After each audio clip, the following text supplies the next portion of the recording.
എല്ലാവർക്കും നമസ്കാരം. ഫനോസിൻ്റെ ഈ പരിപാടിയിൽ പ്രഭാഷണം നടത്തുന്നതിന് വേണ്ടി എന്നെ ക്ഷണിച്ച സംഘാടകരോട് ആദ്യമേ നന്ദി പറയുന്നു.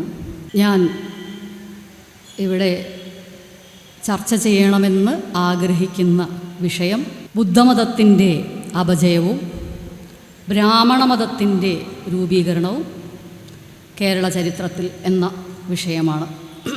ബുദ്ധമതം കേരള ചരിത്രത്തിൽ ഉണ്ടായിട്ടില്ല എന്നാണ് പൊതുവെ പ്രചരിക്കുന്ന ഇന്ന് മുഖ്യധാര പൊതുമണ്ഡലത്തിൽ പ്രചരിക്കപ്പെടുന്ന ആശയം. അതിൻ്റെ കാരണം, പ്രധാനപ്പെട്ട കാരണം, ചരിത്ര പഠനങ്ങൾ ബുദ്ധമതത്തെ അഭിസംബോധന ചെയ്യാറില്ല. ഇന്ന് ബുദ്ധമതം പ്രചാരത്തിലുള്ള പല രാഷ്ട്രങ്ങളുണ്ട്. ശ്രീലങ്ക, തിബറ്റ്, നേപ്പാൾ, ചൈന പോലുള്ള ബുദ്ധമതത്തിന് പ്രാമുഖ്യം സിദ്ധിച്ച രാഷ്ട്രങ്ങളുണ്ട്. അവിടെയൊക്കെ കാണുന്ന വിധത്തിൽ, അല്ലെങ്കിൽ ഉത്തരേന്ത്യയിലൊക്കെ കാണുന്ന തരത്തിൽ ബുദ്ധൻ്റെ വിഗ്രഹങ്ങൾ, ഐക്കൺസ് അല്ലെങ്കിൽ സ്തൂപങ്ങൾ, അങ്ങനെയുള്ള ബുദ്ധിസ്റ്റ് മൊണാസ്ട്രീസ് ഒന്നും തന്നെ കേരളത്തിൽ നിന്ന് കണ്ടെടുക്കാൻ കഴിഞ്ഞിട്ടില്ല. അതായത് ബൗദ്ധ രാഷ്ട്രങ്ങളിൽ കാണുന്ന പോലെ, ഉത്തരേന്ത്യയിലൊക്കെ കാണുന്ന പോലെ എംപിറിക്കലായ സോഴ്സസ് കേരള ചരിത്രത്തിൽ ബുദ്ധമതത്തെ സംബന്ധിച്ച് നമ്മൾക്ക് കാണാൻ കഴിയുന്നില്ല. അതുകൊണ്ടാണ് ചരിത്ര പഠനങ്ങൾ ബുദ്ധമതത്തെ അഡ്രസ്സ് ചെയ്യാത്തത്. ബുദ്ധമതത്തെക്കുറിച്ചുള്ള നിരീക്ഷണങ്ങളും ആശയങ്ങളുമെല്ലാം ഉയർന്നു വന്നിട്ടുള്ളത് മറ്റ് സാംസ്കാരിക പഠന മേഖലകളിൽ നിന്നാണ്. സാഹിത്യം, ഭാഷ, മറ്റ് കൾച്ചറൽ ഹിസ്റ്ററി സ്റ്റഡീസിൻ്റെ ഭാഗമായിട്ടാണ് കേരള ചരിത്രത്തിൽ ബുദ്ധമതത്തെക്കുറിച്ചുള്ള പഠനങ്ങൾ വരുന്നുള്ളൂ. അപ്പോൾ ചരിത്ര പഠനം അടിസ്ഥാനപരമായിട്ട് കേരളത്തിൻ്റെ പ്രാചീന മധ്യകാല ചരിത്ര പഠനങ്ങൾ കേരളത്തിൽ ബ്രാഹ്മണ മതം മാത്രമേ ഉണ്ടായിട്ടുള്ളൂ എന്നുള്ള നിലയ്ക്കാണ് മുന്നോട്ട് പോയിട്ടുള്ളത്.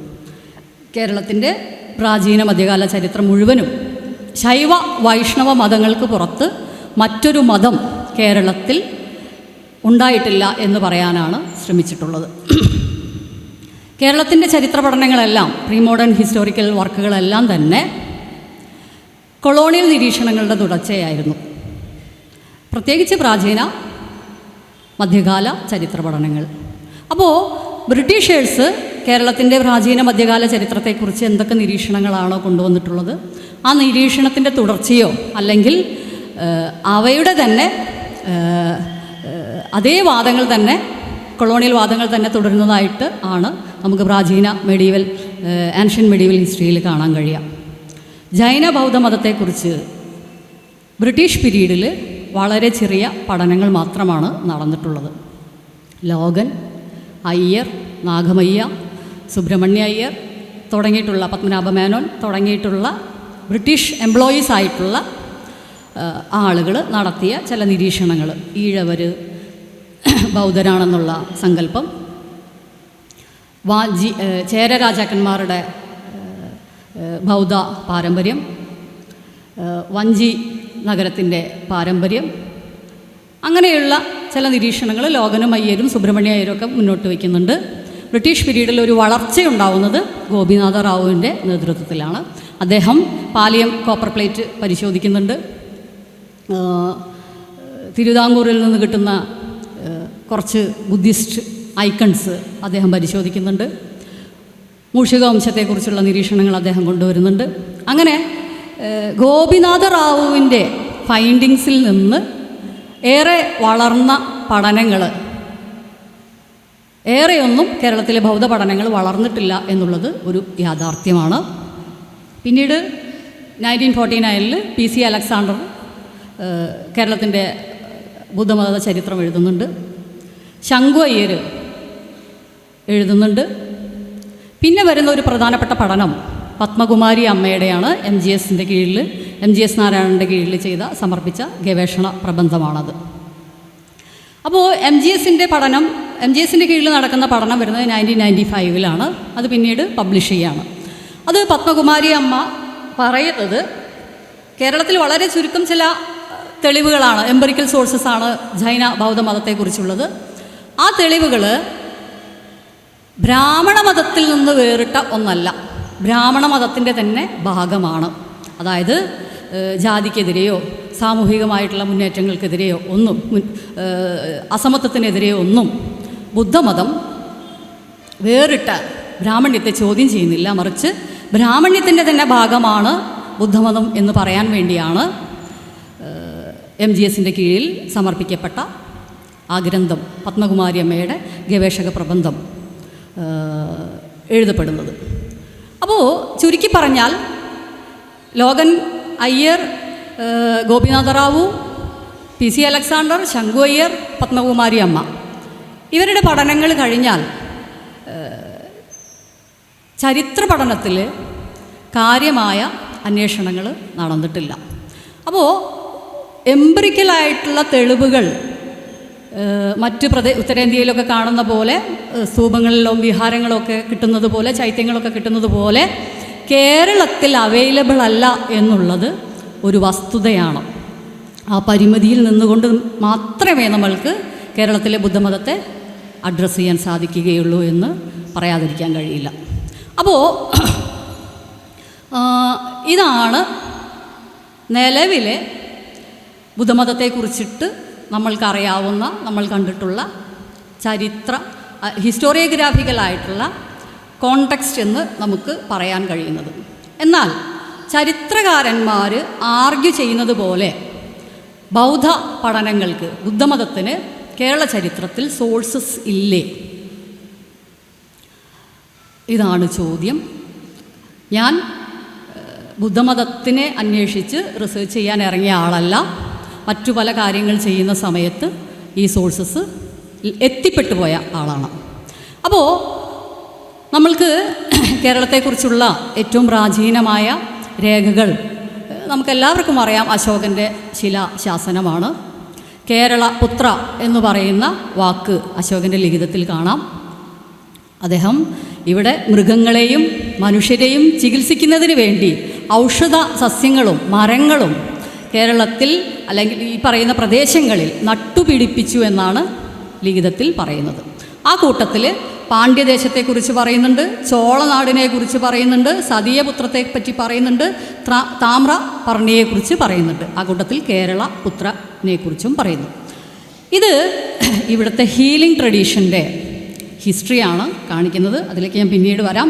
എന്തായാലും 3rd സെഞ്ച്വറി BC ഈ ലിഖിതത്തിൽ കേരളത്തെ സംബന്ധിച്ച് എന്നല്ല, ദക്ഷിണേന്ത്യയുടെ ചരിത്രത്തെ തന്നെ സംബന്ധിച്ചുള്ള അതിപ്രാചീനമായ രേഖയിൽ കേരള ചരിത്രത്തെക്കുറിച്ചും കേരളത്തിൻ്റെ ബൗദ്ധ പാരമ്പര്യത്തെക്കുറിച്ചും എംപിറിക്കൽ സോഴ്സ് അവൈലബിൾ ആണ് എന്നാണ് നമുക്ക് മനസ്സിലാവുന്നത്.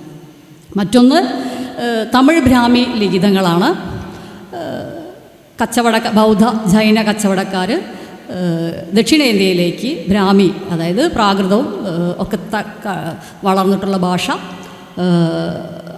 ബ്രാഹ്മിയൊക്കെയുള്ള ഭാഷ ഇവിടെ പ്രചരിച്ചു എന്നാണ് കീഴടിയിലെ ഉത്ഖനനം സ്ട്രോങ് ആകുന്നതിന് മുമ്പ് വരെയുള്ള നമ്മളുടെ ഒരു ധാരണ.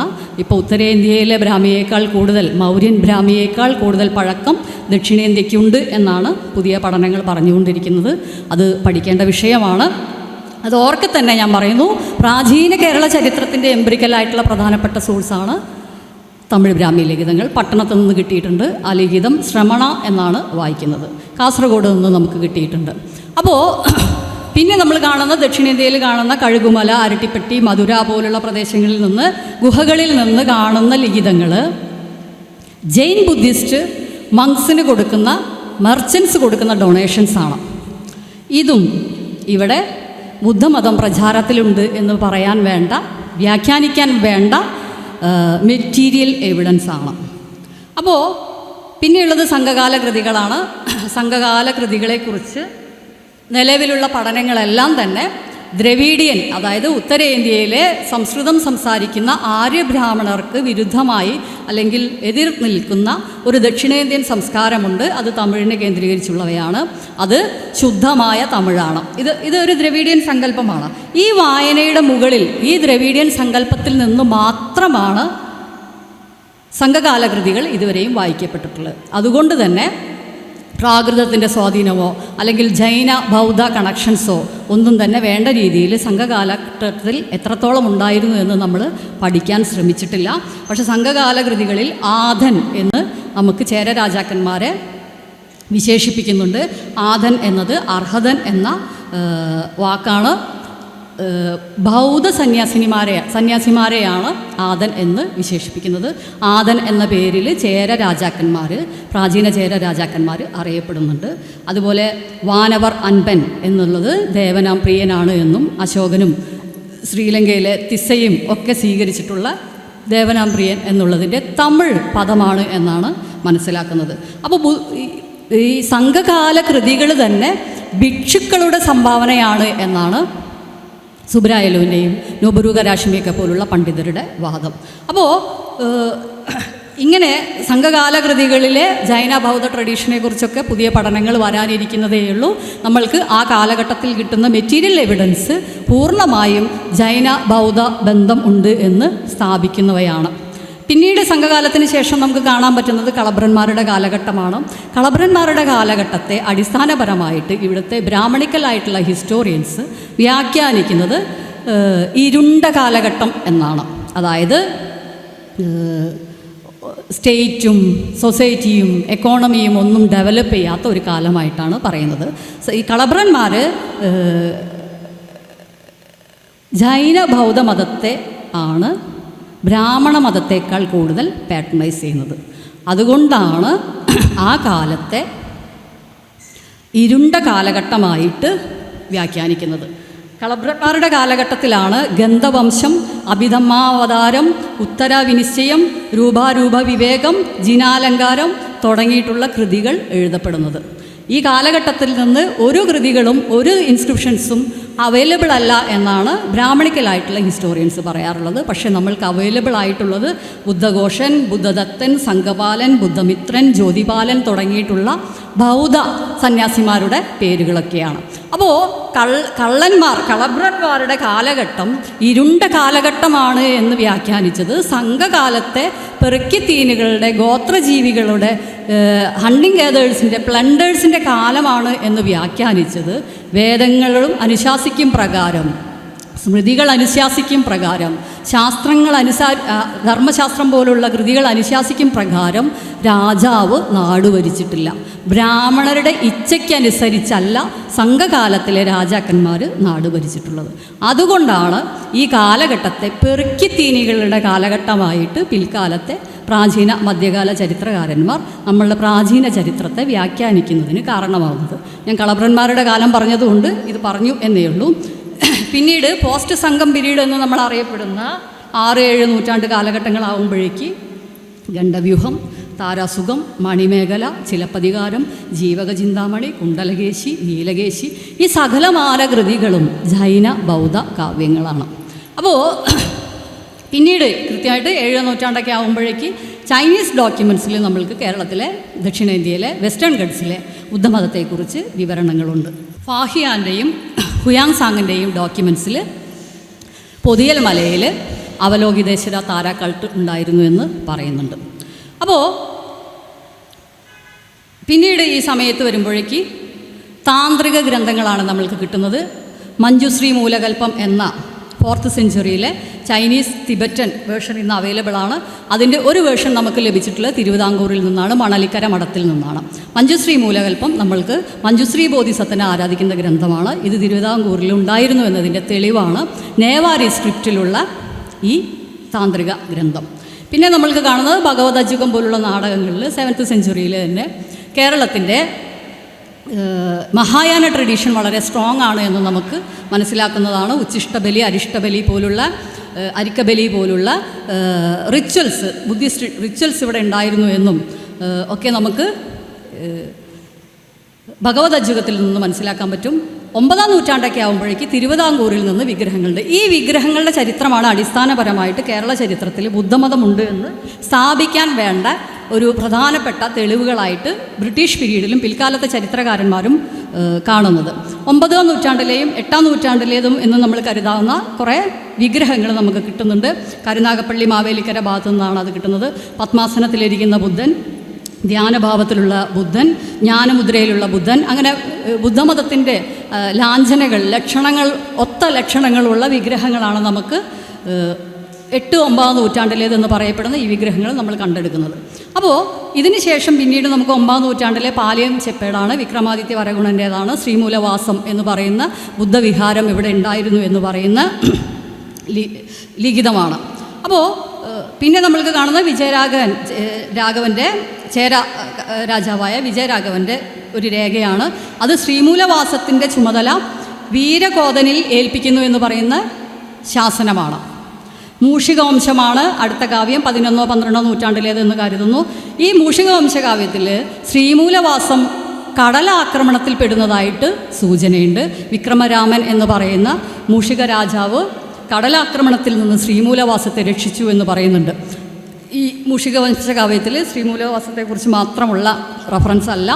വജ്രാധരൻ, അജലൻ, വൈരോചനൻ, അക്ഷോഭ്യൻ തുടങ്ങിയിട്ടുള്ള ബോധിസത്വന്മാരെക്കുറിച്ച്, ബോധിസത്വന്മാരുടെ പേരുകൾ മൂഷിക രാജാക്കന്മാർക്ക് വരുന്നത് നമുക്ക് ഈ കാവ്യത്തിൽ കാണാൻ പറ്റും. രാജവർമ്മൻ എന്ന് പറയുന്ന മൂഷിക രാജാവ് രാജവിഹാരം, ബുദ്ധവിഹാരം ഉണ്ടാക്കി എന്ന് പറയുന്നുണ്ട്. ഈ വിഹാരത്തിൽ ത്രിരത്നങ്ങൾ, ബുദ്ധം, ധർമ്മം, സംഘം, ഈ ത്രിരത്നങ്ങൾ ഇവിടുത്തെ സന്യാസിമാർ പ്രചരിപ്പിച്ചു എന്നും മൂഷികവംശകാവ്യത്തിൽ നമുക്ക് കാണാൻ പറ്റും. പിന്നെ നമ്മൾക്ക് കാണുന്ന എംപിറിക്കലായിട്ടുള്ള സോഴ്സസ് എന്ന് പറയുന്നത് ക്ഷേത്രലിഖിതങ്ങളാണ്. നെടുമ്പ്രന്തളി ലിഖിതത്തിൽ ഗാന്ധർവികർ എന്ന് പറയുന്ന മ്യൂസീഷ്യൻസിനെ കുറിച്ച് പറയുന്നുണ്ട്. ബർഹൂത്ത്, സാഞ്ചി സ്തൂപങ്ങളിൽ കാണുന്ന മ്യൂസീഷ്യൻസാണ് ഇവർ. അപ്പോൾ വീരരാഘവ പട്ടയത്തിൽ 13th സെഞ്ച്വറിയിൽ ലോകപ്പെരിഞ്ചട്ടി എന്ന് പറയുന്ന ഒരു റെഫറൻസ് ഉണ്ട്. ലോകപ്പെരിഞ്ചട്ടി ശ്രീലങ്കയിലെല്ലാം ബുദ്ധനാണ്, ബോധിസത്വനാണ്. അപ്പോൾ രാജാവായിട്ടുള്ള വീരരാഘവൻ ഇരവി ഗോവർദ്ധനൻ എന്ന കച്ചവടക്കാരന് മണിഗ്രാമ പട്ടം കൊടുക്കുന്നതാണ് വീരരാഘവ പട്ടയം. ഇതിന് ഈ ഇരവി ഗോവർദ്ധനൻ ലോകം പെരിഞ്ചട്ടിയാർ എന്നാണ് അറിയപ്പെടുന്നത്. 500 പള്ളിയാണ് ലോകപ്പെരിഞ്ചട്ടിയാറുടെ പള്ളി അറിയപ്പെടുന്നത്. 500 ശ്രീലങ്കയിലെ പ്രധാനപ്പെട്ട കച്ചവടക്കാരാണ്. സൗത്ത് ഇന്ത്യയിൽ അവർ കച്ചവടക്കാരാണ്. എരിവീരപട്ടണം ഇൻസ്ക്രിപ്ഷനിലാണ് ഇതിനെക്കുറിച്ചുള്ള റെഫറൻസുകൾ നമുക്ക് അവൈലബിൾ ആവുന്നത്. കേരളത്തിൽ 500 പിൽക്കാലത്ത് ബോഡി ഗാർഡ്സായിട്ടും പോലീസിന് സമാനമായിട്ടുള്ള ഗ്രൂപ്പായിട്ട് മാറുന്നതായിട്ടും നമുക്ക് കാണാൻ പറ്റും. തിരുനെല്ലി ലിഖിതത്തിലൊക്കെ ലാൻഡിൻ്റെ ഡൊണേഷൻസ് 500 നേതൃത്വത്തിൽ നടക്കുന്നതായിട്ട് നമുക്ക് കാണാം. പിന്നെ ഇൻസ്ക്രിപ്ഷൻസിൽ നമുക്ക് കാണുന്ന പ്രധാനപ്പെട്ട തെളിവ് എന്ന് പറയുന്നത് ചാക്യനാണ്.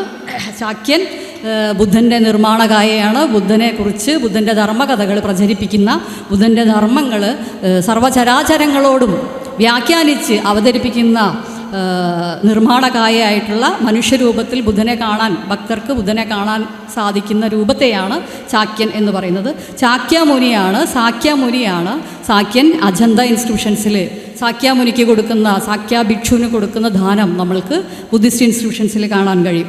അപ്പോൾ കൊല്ലൂർ മഠം, തൃക്കടിത്താനം, ചോള ഇൻസ്ക്രിപ്ഷൻസിൽ, ചിലപ്പതികാരത്തിലെല്ലാം നമുക്ക് ചാക്യനെ കാണാൻ പറ്റും. മെഡീവൽ പീരീഡിൽ ഭക്തികാവ്യങ്ങളിൽ ബൗദ്ധന്മാരെയാണ് ചാക്യയന്മാർ എന്ന് പറയുന്നത്. അപ്പോൾ മണിപ്രവാള കൃതികൾ കൂത്തിലാടുന്നതായിട്ട് പറയുന്നു. ഈ മണിപ്രവാള കൃതികൾ പ്രാകൃതത്തിൽ എഴുതിയിട്ടുള്ള മണിപ്രവാള കൃതികൾ എഴുതിയിട്ടുള്ളത് ചാക്യന്മാർ എന്നാണ് കരുതുന്നത്. മറ്റൊരു പ്രധാനപ്പെട്ട രേഖ തിബറ്റൻ ഡോക്യുമെൻറ്റ്സ് ആണ്.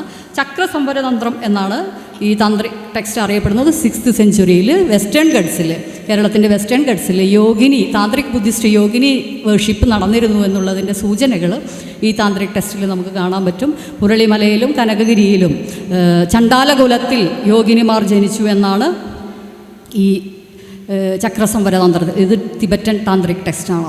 അപ്പോൾ പിൽക്കാലത്ത് കേരളോൽപ്പത്തി പോലുള്ള 17-18 നൂറ്റാണ്ടിൽ എഴുതുന്ന കൃതികളിൽ ഹരിചന്ദ്ര പെരുമാൾ വനദേവതമാരുടെ ആക്രമണം കാരണം അവരെ അടക്കാൻ വേണ്ടിയിട്ട് ഈ മലയിലേക്ക് പോയി എന്നും അവിടെ ഒരു കോട്ട കെട്ടി എന്നും പറയുന്നുണ്ട്. ആ കോട്ടയാണ് ഹരിചന്ദ്രക്കോട്ട എന്ന് അറിയപ്പെടുന്നത്.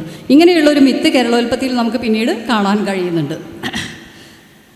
അടുത്തതായിട്ട് നമുക്ക് പറയാവുന്ന പ്രധാനപ്പെട്ട ഒരു തെളിവ് എന്ന് പറയുന്നത് കദ്രിയാണ്. മംഗലാപുരത്തുള്ള കദ്രി മൊണാസ്ട്രി ഒരു 6ാം നൂറ്റാണ്ട് മുതൽക്ക് 17ാം നൂറ്റാണ്ട് വരെയും അത് വജ്രയാന മൊണാസ്ട്രി ആയിരുന്നു. ഈ പഠനം കേരളത്തിൻ്റെ, അതായത് ഉത്തര മലബാറിനോട് തന്നെ ചേർന്ന് കിടക്കുന്ന കൊങ്കൺ റീജിയൻ്റെ ഭാഗമാണ്. അതല്ലെങ്കിൽ കൊങ്കൺ റീജിയൻ്റെ ജിയോഗ്രഫിക്കലായിട്ടുള്ള കണ്ടിന്യൂവേഷൻ തന്നെയാണ് ഏഴിമലയും മൂഷികരാജവും എന്നാണ് നമ്മൾ മനസ്സിലാക്കേണ്ടത്. അപ്പോൾ ജെയിംസ് മെല്ലിൻസൺ എന്ന് പറയുന്ന പണ്ഡിതനാണ് കദ്രി മൊണാസ്ട്രിയെക്കുറിച്ച് പഠനം നടത്തുന്നത്. അദ്ദേഹം പറയുന്നു, ബുദ്ധൻ, താരാഭഗവതി, മഞ്ജുഘോഷൻ, അജലൻ, അക്ഷോഭ്യൻ, അവലോകിതേശ്വരൻ, അമിതാഭൻ തുടങ്ങിയിട്ടുള്ള ബോധിസത്തന്മാരെയും ബുദ്ധനെയുമാണ് കദ്രിയിൽ ആരാധിച്ചിരുന്നത്. പിന്നീട് ഈ വിഗ്രഹങ്ങളൊക്കെ എടുത്തു മാറ്റി അവിടെ ശിവൻ്റെ സ്വയംഭൂ ലിംഗം സ്ഥാപിച്ചു എന്നും അതുപോലെ ബ്രഹ്മാവിനെയും വിഷ്ണുവിനെയും വ്യാസനെയും അവിടെ പ്രതിഷ്ഠിച്ചു എന്ന് അദ്ദേഹം പറയുന്നുണ്ട്. ഈ കേരളത്തിൻ്റെ ബുദ്ധമത പഠനത്തെ സംബന്ധിച്ചിടത്തോളം ഈ പഠനത്തിന് വലിയ പ്രസക്തിയുണ്ട്. കാരണം 17-ാം നൂറ്റാണ്ടിൽ ഈ കദ്രി എന്ന് പറയുന്ന മൊണാസ്ട്രി പിന്നീട് ശൈവമഠമായിട്ട് മാറുകയാണ് ചെയ്യുന്നത്. ആ ശൈവമഠമായിട്ട് മാറുന്ന സമയത്ത് വജ്രയാന സന്യാസിമാർ ഉത്തര മലബാറിലേക്ക്, കാസർഗോഡ്, കണ്ണൂർ പോലുള്ള പ്രദേശങ്ങളിലേക്ക് കുടിയേറി എന്നും ഈ കുടിയേറ്റം, കദ്രിയിൽ നിന്നുള്ള കുടിയേറ്റം യോഗി ഭൈരവൻ്റെ തെയ്യം പോലുള്ള തെയ്യങ്ങളിൽ ഈ കുടിയേറ്റത്തിൻ്റെ ലെജൻഡ് പറയുന്നുണ്ട്. ഫ്രീമാൻ, മല്ലിൻസൺ പോലുള്ള ആളുകളൊക്കെ ഇതിൻ്റെ മുകളിൽ പഠനങ്ങൾ നേരത്തെ തന്നെ നടത്തിയിട്ടുണ്ട്. അപ്പോൾ പറഞ്ഞു വരുന്നത് കൊങ്കൺ റീജിയൻ്റെ ഒരു കണ്ടിന്യൂഷനായിട്ടാണ് നമ്മളുടെ ഉത്തര മലബാറിൻ്റെ ഭാഗത്തെ നമുക്ക് കാണാൻ പറ്റുക. ചാലുക്യന്മാരുടെ കാലഘട്ടത്തിൽ 6-ാം നൂറ്റാണ്ടിൽ മൂഷിക രാജവംശം, ഏഴിമലയൊക്കെ ചാലൂക്യ ഭരണത്തിൻ്റെ കീഴിലായിരുന്നു. അതായത് പൊളിറ്റിക്കലായിട്ട് തന്നെ ഒരു സ്റ്റേറ്റിൻ്റെ കീഴിൽ തന്നെ വന്ന സന്ദർഭങ്ങൾ നമുക്ക് പ്രാചീന ചരിത്രത്തിൽ ഉണ്ട്. അപ്പോൾ കൊങ്കൺ റീജിയനിൽ ഈ പറഞ്ഞ താരാഭഗവതിയും ബുദ്ധനും അവലോകിതേശ്വരനും ഒക്കെ പ്രധാനപ്പെട്ട ദേവതകളായിരുന്നു വളരെ റീസെൻ്റ് ടൈം വരെ. കച്ചവട പാതകൾ 9-ാം നൂറ്റാണ്ടിലെ കേരളത്തിലേക്കുള്ള കച്ചവട പാതകൾ വളരെ സജീവമായിരുന്നു. ഏർലി മെഡിവൽ പീരീഡ് വരെയും ചെമ്പകലക്ഷ്മിയെ പോലുള്ള സ്കോളേഴ്സ് ഇത് നേരത്തെ നിരീക്ഷിച്ചിട്ടുണ്ട്. നാഗപട്ടണം, കാവേരിപ്പൂമ്പട്ടണം, കാഞ്ചി പോലുള്ള പ്രദേശങ്ങൾ ബുദ്ധമതത്തിന് പ്രാധാന്യമുള്ള സിറ്റികളായിരുന്നു, നഗരങ്ങളായിരുന്നു. ഈ നഗരങ്ങളിൽ നിന്ന് കോയമ്പത്തൂർ വഴി കൊടുങ്ങല്ലൂരിലേക്കും ഒക്കെയുള്ള, പൊന്നാനിയിലേക്കും ഒക്കെയുള്ള റൂട്ട് ഏർലി മെഡിവൽ പീരീഡ് വരെ വളരെ സജീവമായിരുന്നു എന്നാണ് മനസ്സിലാക്കേണ്ടത്. മറ്റൊരു പ്രധാനപ്പെട്ട സോഴ്സ് എന്ന് പറയുന്നത് മണിപ്രവാള കൃതികളാണ്. ചന്ദ്രോത്സവം, വൈശികതന്ത്രം പോലുള്ള കൃതികളിൽ ബുദ്ധമതത്തിൻ്റെ വലിയ അനുഷ്ഠാനങ്ങൾ നടക്കുന്നതിൻ്റെ സൂചനകളാണ് നമ്മൾക്ക് ചന്ദ്രോത്സവത്തിലും വൈശികതന്ത്രത്തിലും കാണാൻ കഴിയുന്നത്. ചന്ദ്രോത്സവത്തിൽ വൃദ്ധരായ സന്യാസിമാർ കാമദേവനെ പൂജിക്കുന്നു എന്നാണ് കാണുന്നത്. ബൗദ്ധരായിട്ടുള്ള ശ്രാവകന്മാർ താന്ത്രിക നൃത്തം ചെയ്യുന്നതായിട്ട് നമുക്ക് ചന്ദ്രോത്സവത്തിൽ കാണാൻ പറ്റും. ചന്ദ്രോത്സവം എന്ന് പറയുന്നത് അടിസ്ഥാനപരമായിട്ട് ചിത്തിരൈ പൗർണമിയാണ്. അത് ബുദ്ധൻ്റെ ബൗദ്ധ പൗർണമിയാണ്. അപ്പോൾ വൈശികതന്ത്രത്തിൽ അതുപോലെ തന്ത്രമാർഗമാണ് അച്ചിയാർമാരുടെ അല്ലെങ്കിൽ നങ്ങയാർമാരുടെ മാർഗം എന്ന് പറയുന്നുണ്ട്. തന്ത്രമാർഗം എന്ന് പറയുന്നത് വൈശികം കൂത്താണ്.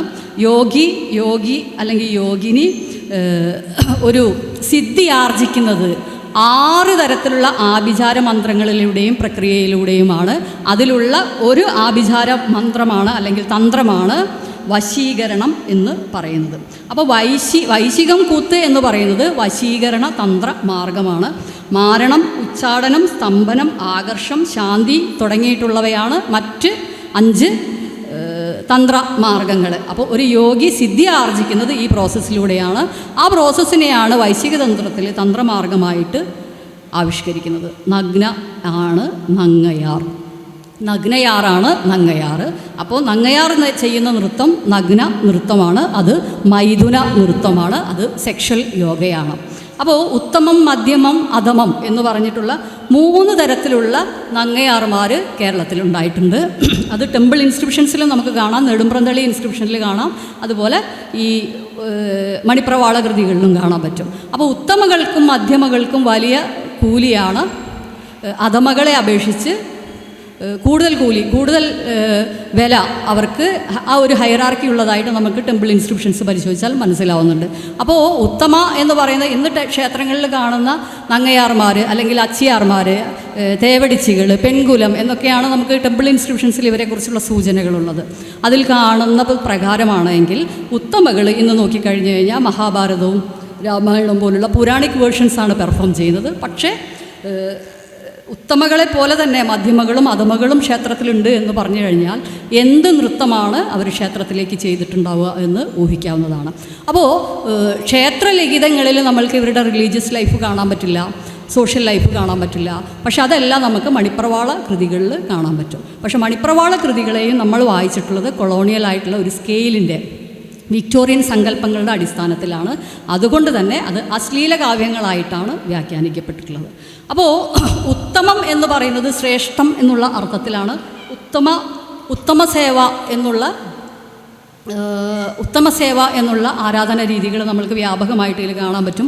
ഉത്തമ സേവയും ഈ പറഞ്ഞോണം ഒരു യോഗി സിദ്ധി ആർജിക്കുന്നതിനുള്ള മാർഗമായാണ് നമ്മൾക്ക് ബൗദ്ധ താന്ത്രിക് ടെക്സ്റ്റുകളിലൊക്കെ കാണാൻ പറ്റുന്നത്. ഇതാണ് നമ്മൾക്ക് ക്ഷേത്രലിഖിതങ്ങളിലും മണിപ്രവാള കൃതികളിലും നമുക്ക് കാണാൻ കഴിയുന്നത്.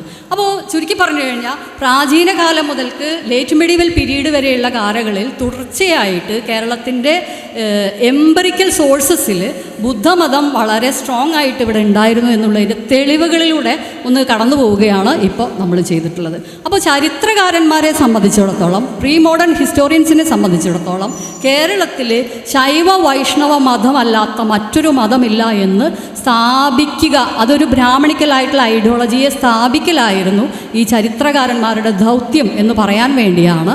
വളരെ ഹിസ്റ്ററി സ്റ്റുഡൻസ് ആയിട്ടുള്ള ആളുകൾക്കല്ലാതെ വളരെ ഡ്രൈ ആയ ഒരു വിഷയത്തിലൂടെ ഒരു ലോങ് നറേഷൻ ഞാനിപ്പോൾ നടത്തിയിട്ടുള്ളത് അതുകൊണ്ടാണ്. അപ്പോൾ അങ്ങനെയാണെങ്കിൽ ഈ ബുദ്ധമതം പിന്നെ എവിടെ പോയി? എന്താണ് ബുദ്ധമതത്തിന് സംഭവിച്ചത്? നമ്മൾ ബുദ്ധമതത്തെക്കുറിച്ചുള്ള ചർച്ചകളിൽ എപ്പോഴും കൂട്ടക്കൊലകളെക്കുറിച്ചും അല്ലെങ്കിൽ ആക്രമണങ്ങളെക്കുറിച്ചും മാത്രമാണ് സംസാരിക്കാറുള്ളത്. കേരള ചരിത്രത്തിൽ ബുദ്ധമതമുണ്ട് എന്നുള്ളത് നമ്മൾക്ക് വ്യക്തമാണ്. നമ്മളുടെ തെളിവുകളിൽ, ചരിത്ര പ്രമാണങ്ങളിൽ ഉടനീളം അതിൻ്റെ തെളിവുകളുണ്ട് എന്നും വ്യക്തമാണ്. അപ്പോൾ ഈ ബുദ്ധമതം പിന്നെ എവിടെയാണ് പോയത് എന്നാണ് നമുക്ക് അന്വേഷിക്കാനുള്ളത്. അപ്പോൾ തീർച്ചയായിട്ടും കൂട്ടക്കലകൾ നടന്നിട്ടുണ്ട്. ക്ഷേത്രലിഖിതങ്ങളിൽ അതിൻ്റെ സൂചനകളാണ് നമുക്ക് കാണാൻ കഴിയുന്നത്. ക്ഷേത്രങ്ങളിൽ പുതിയ ഒരു വ്യവസ്ഥ പ്രകാരം നിങ്ങൾ ഈ കച്ചത്തെ അനുസരിച്ചില്ല എങ്കിൽ ഭൂമി വിട്ടുപോകണമെന്നും ആക്രമിക്കപ്പെടണമെന്നും ഭീഷണിപ്പെടുത്തുന്ന രേഖകളാണ് കേരളത്തിൻ്റെ 9-ാം നൂറ്റാണ്ട് മുതൽക്ക് കാണുന്ന ക്ഷേത്രലിഖിതങ്ങളെല്ലാം തന്നെ. അപ്പോൾ അത് ബുദ്ധന്മാരെയാണോ കൊല്ലുന്നത് എന്ന് ചോദിച്ചു കഴിഞ്ഞാൽ നമുക്ക് വ്യക്തമായിട്ട് പറയാൻ കഴിയില്ല. പക്ഷേ ചാക്യനെ നിയന്ത്രിക്കുന്നുണ്ട്, പൊതുവാളെ നിയന്ത്രിക്കുന്നുണ്ട്, വാര്യരെ നിയന്ത്രിക്കുന്നുണ്ട്, അതുപോലെ ഉള്ള ക്ഷേത്ര ജീവനക്കാരെ മുഴുവനും നിയന്ത്രിക്കുന്ന രേഖകളാണ് ക്ഷേത്രലിഖിതങ്ങളിൽ, കേരളത്തിൻ്റെ ക്ഷേത്രലിഖിതങ്ങൾ എന്ന് നമുക്ക് പറയാൻ കഴിയും. അപ്പോൾ ഈ ക്ഷേത്ര ജീവനക്കാർ ആരാണ് എന്നുള്ള ചോദ്യം വരുമ്പോൾ അവയിൽ അതിലെ ഒരു വലിയ കൂട്ടം ബൗദ്ധ മതക്കാരാണ് എന്ന് നമുക്ക് നിസ്സംശയം പറയാൻ കഴിയും. അതാണ് നങ്ങിയാർ, ചാക്യർ, അങ്ങനെയുള്ള ക്ഷേത്ര ജീവനക്കാരുടെ ചരിത്രം നമ്മളെ ഓർമ്മിപ്പിക്കുന്നത്. അതുപോലെ തന്നെ കഴുവേറ്റുകല്ല് എന്ന് പറഞ്ഞിട്ട് ഉത്തര മലബാർ മുതൽക്ക് സദേൺ കേരള വരെ വ്യാപിച്ച് കിടക്കുന്ന ക്ഷേത്രങ്ങളിലെ മുറ്റങ്ങളിൽ കഴുവേറ്റുകല്ലുകൾ നമ്മൾക്ക് കാണാൻ പറ്റും. ക്ഷേത്ര ജീവനക്കാരെയാണ് ആവണപ്പലക കൊണ്ട് അടിച്ചും അല്ലാതെയും ഒക്കെ കൊന്ന് അവരുടെ ഓർമ്മ എന്നോണം ഇങ്ങനെയുള്ള ഒരാൾ കച്ചത്തെ അനുസരിക്കാതെ നിൽക്കുകയും അയാളെ കൊന്നിട്ടുണ്ട് എന്ന് ആ ക്ഷേത്രാങ്കണത്തിൽ വരുന്ന മുഴുവൻ വിശ്വാസികളെയും ഭയപ്പെടുത്തും വിധത്തിൽ ക്ഷേത്രത്തിന് മുന്നിൽ നാട്ടിവെക്കുന്ന സമ്പ്രദായം നമ്മൾക്ക് കാണാനുണ്ട്. അപ്പോൾ നമ്മൾ മനസ്സിലാക്കുന്നത് തീർച്ചയായിട്ടും ഇവിടെ കൊലപാതകങ്ങളും നാടുകടത്തലുകളും ഭ്രഷ്ട് കൽപ്പിക്കലും നടന്നിട്ടുണ്ട് എന്ന് തന്നെയാണ്. അത് ഈ പറഞ്ഞ നിലവിലുള്ള ഒരു ബ്രാഹ്മണിക്കൽ സിസ്റ്റത്തിനെ എതിർത്ത ആളുകളെയാണ് എന്നാണ് നമുക്ക് മനസ്സിലാക്കേണ്ടത്. പിന്നെ ഇവിടെ നിന്ന് ഓടിപ്പോയ ആളുകൾ ഇപ്പോൾ തിബറ്റിൽ, നേപ്പാളിൽ, ഇപ്പോൾ ഇന്ത്യയിൽ നിന്ന് ബുദ്ധമതത്തെ ബ്രാഹ്മണ മതത്തിൻ്റെ ആക്രമണത്താൽ ഓടിപ്പോയ ആളുകളാണ് ഇപ്പോൾ ബുദ്ധമതം പ്രോമിനൻ്റായിട്ട് ഡൊമിനേറ്റ് ചെയ്ത് നിൽക്കുന്ന രാഷ്ട്രങ്ങളിൽ ബുദ്ധമതം സ്ഥാപിച്ചിട്ടുള്ളത്. അപ്പോൾ ശ്രീലങ്കയിൽ ഇവിടെ നിന്നുള്ള ബ്രാഹ്മണരുടെ ആക്രമണത്താൽ ഓടിപ്പോയി എന്ന് കരുതുന്ന ആളുകളുടെ മെമ്മറീസ് ശ്രീലങ്കൻ ചരിത്രത്തിൽ സ്ട്രോങ് ആയിട്ട് കാണുന്നുണ്ട്. അപ്പോൾ വാഞ്ചി നഗരത്തെ, മഹോദയപുരത്തെ ഒക്കെ നമ്മൾക്ക് ശ്രീലങ്കൻ ഇൻസ്ക്രിപ്ഷൻസിൽ കാണാൻ കഴിയും, അവരുടെ ലെജൻസിൽ കാണാൻ കഴിയും. കേരളത്തിന് സമാനമായിട്ടുള്ള കേരളത്തിൻ്റെ ജോഗ്രഫി തന്നെയുള്ള സ്ഥലങ്ങളിലാണ് അവർ രാഷ്ട്രം, കേരളത്തിൽ നിന്ന് ഓടിപ്പോയ ആളുകൾ രാഷ്ട്രം സ്ഥാപിച്ചിട്ടുള്ളത്. അത് ശ്രീലങ്കൻ ചരിത്രമാണ്. അപ്പോൾ കേരളോൽപ്പത്തിയിൽ പിന്നെ ഒരു കൂട്ടക്കൊലയെക്കുറിച്ച് പറയുന്നുണ്ട്. ആയുധജീവികളായിട്ടുള്ള ബ്രാഹ്മണർ, അതായത് പലതരത്തിലുള്ള ബ്രാഹ്മണരുണ്ട്. അഗസ്ത്യ ബ്രാഹ്മണരെ പോലുള്ള ആളുകളുണ്ട്, റിച്വൽസിൽ മാത്രം കോൺസെൻട്രേറ്റ് ചെയ്തിട്ടുള്ള ആളുകളുണ്ട്, ആയുധമെടുത്ത ബ്രാഹ്മണരുണ്ട്. അപ്പോൾ പരശുരാമ ബ്രാഹ്മണർ എന്ന് അറിയപ്പെടുന്നത് ആയുധ ജീവി ബ്രാഹ്മണരായിട്ടാണ്. അപ്പോൾ ആയുധമെടുക്കുന്നത് ഇവിടെയുള്ള ആളുകളെ നാഗന്മാർ എന്നാണ് കേരളോൽപ്പത്തിയിൽ പറയുന്നത്. എന്തായാലും ഇവിടെ ഉണ്ടായിരുന്ന തദ്ദേശീയരായിട്ടുള്ള ആളുകളെ ആക്രമിക്കുന്നതായിട്ട് നമുക്ക് കേരളോൽപ്പത്തിയിൽ സൂചനയുണ്ട്.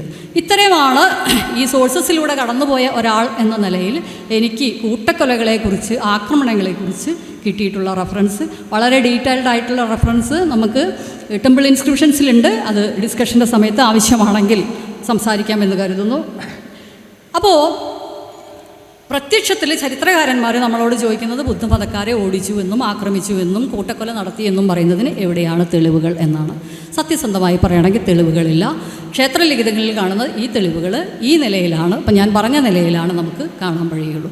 പിന്നെ നമ്മൾക്ക് കാണുന്നത് അപ്രോപ്രിയേഷനാണ്, അല്ലെങ്കിൽ സ്വാംശീകരണമാണ്. കേരള ചരിത്രത്തിലെ പ്രാചീന മധ്യകാല ചരിത്രത്തെക്കുറിച്ച് സംസാരിക്കുന്ന ആരും തന്നെ സ്വാംശീകരണം എന്നുള്ളൊരു വാക്ക് സംസാരിക്കാൻ തയ്യാറല്ല, അപ്രോപ്രിയേഷൻ എന്ന ഒരു വാക്ക് സംസാരിക്കാൻ തയ്യാറായിട്ടില്ല.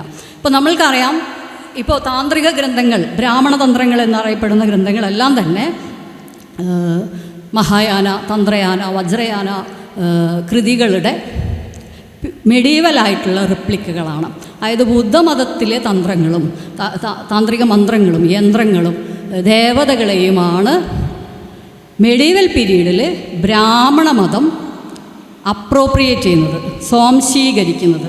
അപ്പോൾ ശ്രീവിദ്യാർണവ തന്ത്രം, ഗന്ധർവതന്ത്രം, മഹീധരൻ്റെ മന്ത്രമഹോദധി, തന്ത്രധാര സംഗ്രഹം, ഈശാനവ ഗുരുദേവ പദ്ധതി തുടങ്ങിയിട്ടുള്ള കൃതികളൊക്കെ ബൗദ്ധദേവതകളെയും മന്ത്രങ്ങളെയും യന്ത്രങ്ങളെയും ഒക്കെ അപ്രോപ്രിയേറ്റ് ചെയ്തിട്ടുണ്ട്. ഈ പഠനങ്ങളൊക്കെ നേരത്തെ തന്നെ വന്നിട്ടുള്ളവയാണ്. പക്ഷേ കേരളത്തിൻ്റെ ചരിത്രത്തിലോ ബ്രാഹ്മണ തന്ത്രങ്ങളുടെ ചരിത്രത്തിലോ ഇക്കാര്യത്തിലൊക്കെ നമ്മൾ നിശബ്ദത പാലിക്കുകയാണ് ചെയ്യുന്നത്. കേരളോൽപ്പത്തിയെ നമ്മൾക്കൊരു 17-18 നൂറ്റാണ്ടിലൊരു സോഴ്സായിട്ട് മാത്രമേ നമുക്ക് കാണാൻ കഴിയുകയുള്ളൂ. ഈ കേരളോൽപ്പത്തിയിൽ ഈ സ്വാംശീകരണത്തിൻ്റെ പ്രക്രിയ വിശദീകരിക്കുന്നുണ്ട്. മലമുകളിലെ ദുർദേവതകളെ ശാസ്താവായിട്ട് ആരാധിക്കണമെന്നും തീരപ്രദേശങ്ങളിലെ ജലദേവതകളെ ഭദ്രകാളിയായിട്ട് ആരാധിക്കണമെന്നും പറയുന്നുണ്ട്. ഇത് സ്വാംശീകരണമാണ്. അതിനു വേണ്ടിയിട്ട് മലബാർ, അതായത് വടക്ക് അടികച്ചേരി കാളകാട്ട് മുതൽക്ക് തെക്ക് വരെയുള്ള പ്രദേശങ്ങളിലെ ബ്രാഹ്മണരെ ഇതിനു വേണ്ടി ഏർപ്പാടാക്കി എന്നാണ് പറയുന്നത്.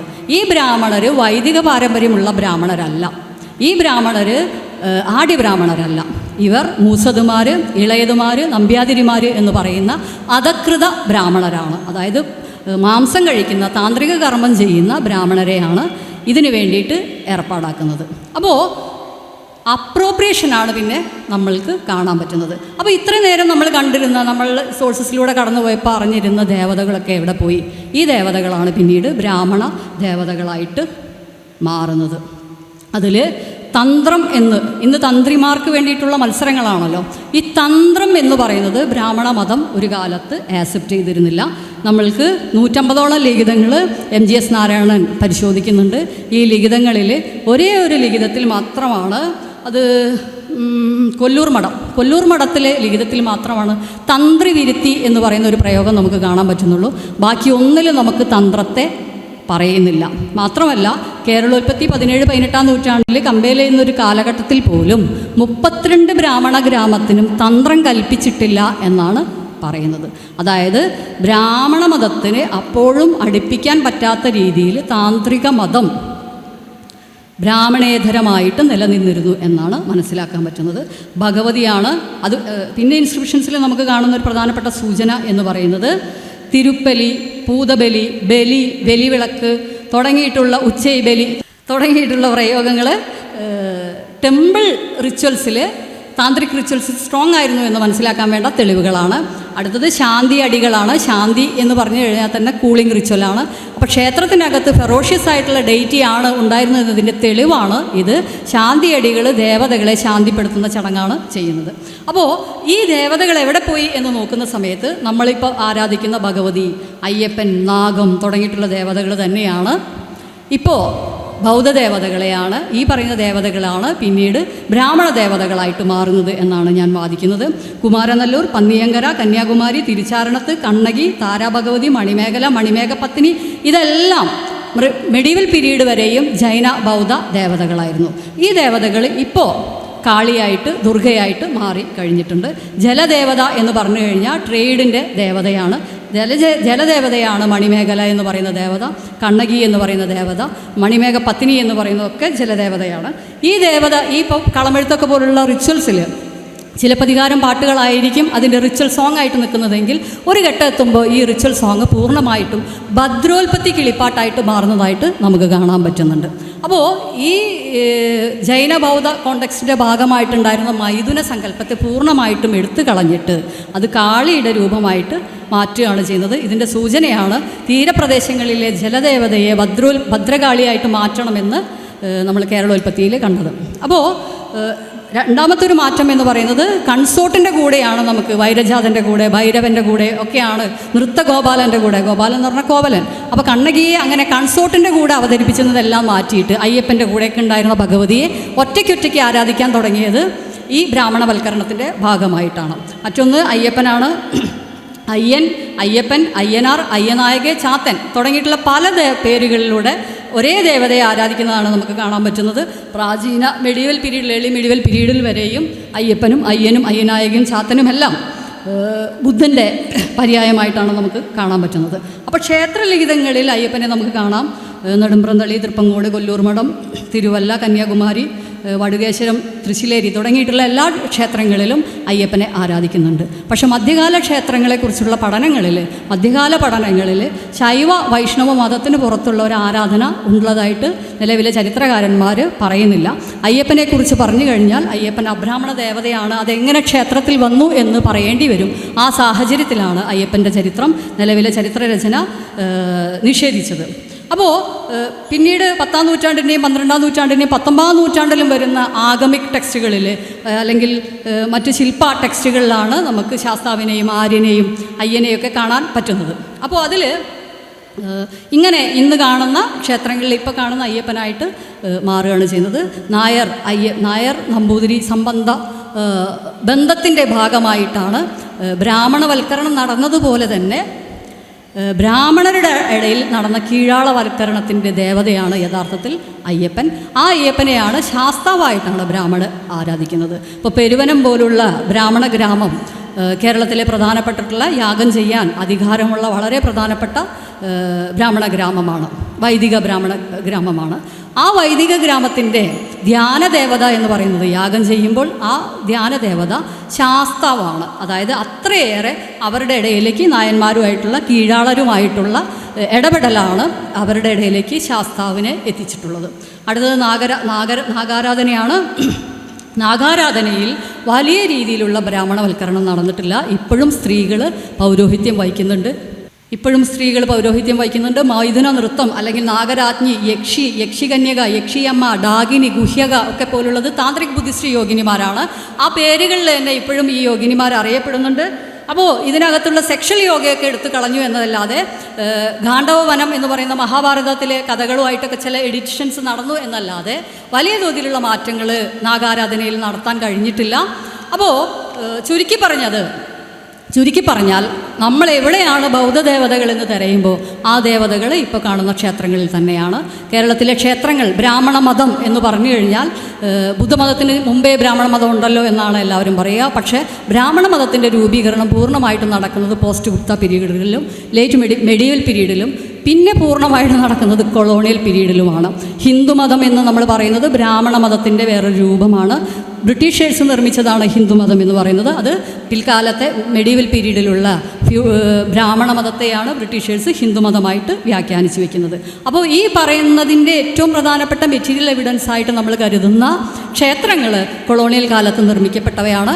അത് ഏൻഷ്യൻ്റ് പീരീഡിലുള്ള ക്ഷേത്രങ്ങളുടെ മുകളിൽ, അത് ജൈനമാവാം ബൗദ്ധമാവാം, അതിൻ്റെ മുകളിൽ നടക്കുന്ന അപ്രോപ്രിയേഷൻസും അല്ലെങ്കിൽ അതിൻ്റെ മുകളിൽ നടക്കുന്ന എഡിഷൻസുമാണ് ഇപ്പോൾ നിർമ്മിക്കപ്പെട്ടിട്ടുള്ള കേരള ക്ഷേത്രങ്ങളെല്ലാം.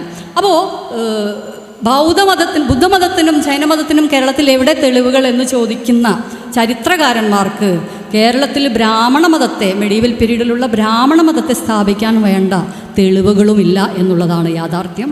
MGS പെരുമാൾസ് ഓഫ് കേരള എന്ന് പറയുന്ന പുസ്തകം എഴുതുമ്പോൾ അതിന് അദ്ദേഹത്തിന് ശൈവ ഐക്കണോഗ്രഫിയെ അല്ലെങ്കിൽ ശിവൻ്റെ വിഗ്രഹത്തെ സ്ഥാപിക്കാൻ വേണ്ട തെളിവുകൾ, എംപിറിക്കലായിട്ടുള്ള തെളിവുകൾ വയ്ക്കാൻ MGSന് സാധിച്ചിട്ടില്ല. അദ്ദേഹം പറയുന്നത് തിരുവഞ്ചിക്കുളത്ത് നിന്ന്, ഐരാണിക്കുളത്ത് നിന്ന്, തൃപ്പങ്ങോട്ട് നിന്ന് വിഗ്രഹം കിട്ടി എന്നാണ്. അതിൽ തിരുവഞ്ചിക്കുളത്തും ഐരാണിക്കുളത്തും ശിവ പാർവതിയാണ്. ശിവൻ്റെ മാത്രമായിട്ടുള്ള വിഗ്രഹം അപ്പോഴും കിട്ടുന്നില്ല. തൃപ്രങ്ങോട് നിന്ന് കിട്ടുന്ന ഒരു ശിലാവിഗ്രഹം വെച്ചിട്ട് കേരളത്തിലെ മധ്യകാലത്ത് ശൈവ മതമാണ് ഉള്ളത് എന്ന് വാദിക്കാൻ വേണ്ട തെളിവ് ആവുന്നില്ല. അതുപോലെ വിഷ്ണുവിൻ്റെ വിഗ്രഹങ്ങൾ തൃച്ചംബരത്ത്, പുറങ്ങാട്ടിരി, മാണിപുരം, ചോക്കൂർ, തലക്കുളത്ത്, തൃപ്രങ്ങോട്, തിരുകുലശേഖരം, ഇവിടെ നിന്നൊക്കെ വിഷ്ണുവിൻ്റെ തകർന്നടിഞ്ഞ വിഗ്രഹങ്ങൾ നമുക്ക് ലഭിക്കുന്നുണ്ട്. ഈ 5-6 വിഗ്രഹങ്ങൾ വെച്ചുകൊണ്ട് കേരളത്തിലെ മെഡീവലായിട്ടുള്ള മധ്യകാല കേരളത്തിൽ ശൈവ വൈഷ്ണവ മതമാണ് ഉണ്ടായിരുന്നത് എന്ന് പറയാൻ വേണ്ട തെളിവുകൾ, ബ്രാഹ്മണ മതമായിരുന്നു എന്ന് സ്ഥാപിക്കാൻ വേണ്ട തെളിവുകൾ, എംപിറിക്കലായിട്ടുള്ള സോഴ്സസ് നിലവിൽ ഉണ്ടായിട്ടില്ല. ഇതിനേക്കാൾ കൂടുതലാണ് എണ്ണത്തിൽ ഇത് പറഞ്ഞു കഴിഞ്ഞാൽ യഥാർത്ഥത്തിൽ ബുദ്ധൻ്റെ വിഗ്രഹങ്ങൾ. ഇത്രയുമാണ് സംസാരിക്കാനുള്ളത്. കൂടുതൽ വിശദാംശങ്ങൾ നിങ്ങളുടെ സംശയങ്ങൾക്ക് മറുപടി നൽകിക്കൊണ്ട് നൽകാമെന്ന് കരുതുന്നു. Thank you.